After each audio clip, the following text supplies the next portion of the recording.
What up, YouTube? It's your man, Street Mechanic, back again. Check this out. I have a clip here that comes from a lady that goes by the name of Isis, the Trophy Wife. She's a TikToker, and she has a channel that prides itself on being a trophy wife to high-value men and also attaining a high-value man. Now, she draws her inspiration from Shira 7, and we all know who Shira 7 is.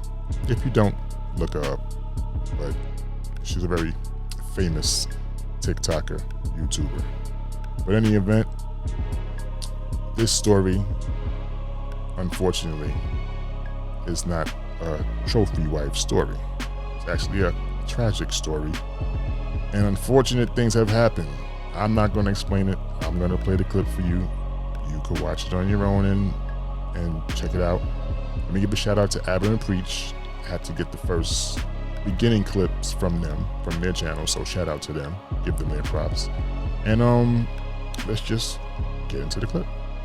What has happened since the last time that I recorded? I think the last time you guys saw me, I was in my second trimester. I thought that when I came back on here that it would be to maybe do like some kind of newborn favorites or meet my new baby or something like that. But unfortunately, it's been a little over a month since I had to end up leaving my husband. I truly held my husband, or saw him, as the bar for what every woman should, type of man that, or type of husband that every woman should aspire to have. I thought that he was my Prince Charming. I thought that he was my knight in shining armor, and, you know, he portrayed himself to be this amazing, upright, righteous Christian man. And I believed him. I didn't realize that the person I married was actually going to be my biggest nightmare. So basically, I think shortly after we got married, and this is something that I haven't talked about, I started noticing like certain things changed with him. I just started to see a few things that I didn't like. I honestly thought that some of these were things that I could get past.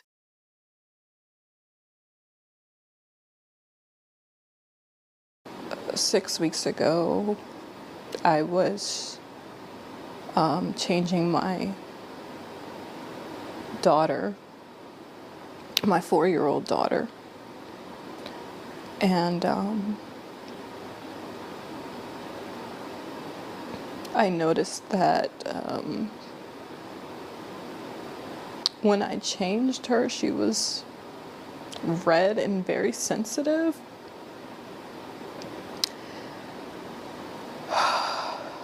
And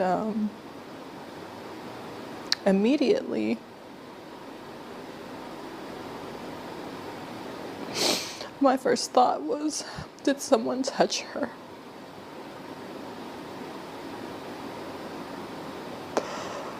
Oh, God. Gosh.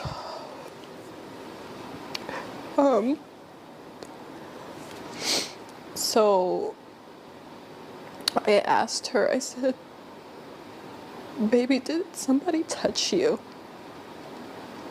And she ended up saying it was Daddy.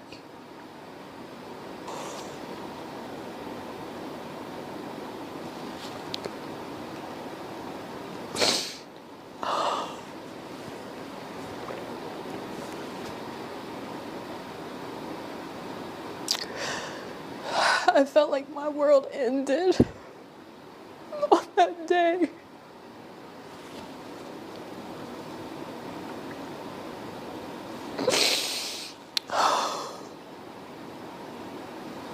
My husband wasn't home at the time when she told me, but I knew he would be coming home soon, so all I could do was just say, don't tell him that you told me. And I just instantly started trying to think of how I could get my kids out of the house. Because I knew if I confronted him or asked him about it, that he would just lie. And that he would probably just continue to keep doing stuff to her, but just become more covert or more sneaky or whatever. as soon as my husband got home, he was actually picking up the boys from school, my 2 older boys from school. As soon as he got home, I told him that I was gonna go Halloween shopping with my sister because I just needed an excuse to get out of the house with all the kids. And I knew if I said something like, oh, I'm going to the grocery store, that it would be suspicious. Like, why am I bringing all the kids and like packing things, like things that we would need and things like that. So going Halloween shopping was the best thing I could think of to just hurry up and get the kids out of the house. I'm sorry, I had to get myself together. So when I got to the hospital, they basically told me that we had to go to another hospital because they didn't do physical exams, like that kind of physical exam there. So a police officer escorted the kids and I to another hospital where they were able to evaluate my daughters. It ended up coming out that he had actually been touching both of my daughters, who are only 2 and 4 years old.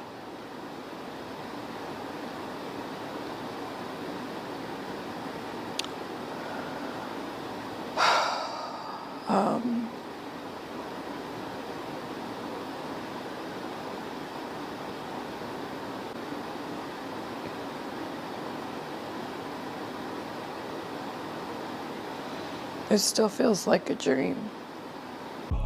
Okay, YouTube. I'm not trying to sound cold, callous, heartless, with no feeling, but this needs to be said. So I'm just going to say it now and get it out the way. I know it's easier to say than it is to do, but she was supposed to have left a long time ago. When that initially happened to her, she was supposed to have been ghost. That's not something you could work through. Not in the least bit. She was supposed to be gone. I don't know how she stuck around. Why she stuck around. Yeah, she said she could work through it. No. There's more. There's gotta be more to it than that. Than just saying, oh, we can work through that.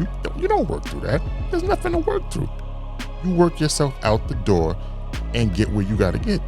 Away from him. That man's obviously the devil. He's a demon. He's Satan. There's no way in heck you should have been there with your 2 other kids and you gave that man 2 kids. Now you got 4 kids. 2 boys, I think, and 2 girls? That is utter madness. You should have been gone. People are gonna hold you accountable for you staying so long when you shouldn't have been there in the first place. What happened to you should have translated in your brain that it could happen to your kids. It should have. As a mother,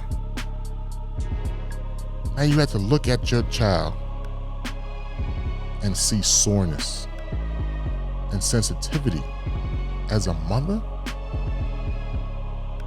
and you have to deal with that now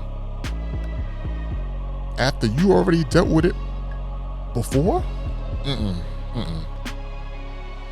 Like I said, I'm not trying to be cold. Like I said, it's easier to say it than to do it, but man, at what point do you think that you were supposed to leave? Like, you were supposed to be gone. That's not, don't play trophy wife to a demon. You don't. You can't. He doesn't see you as he never saw you as a trophy in the first place.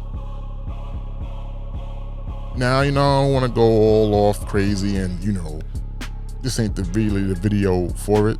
I'll make a secondary video and then we can talk about it then, but she was supposed to be gone. She was supposed to have been on her way seeking some sort of help.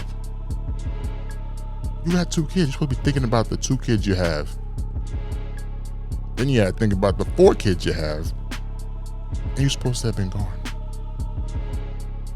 I mean, I'm pretty sure there were flags there somewhere, red flags somewhere that you ignored, because clearly you ignored the ones that obviously happened in the first few months. Listen, I understand shock kicks in, but at some point you have to get yourself out of that and be on your way. I mean, it's a sad situation. Those kids could be scarred for life. You don't know how they're going to turn out now. They're going to need, you don't know. A 2-year-old and a 4-year-old? Both? Man, you don't, listen.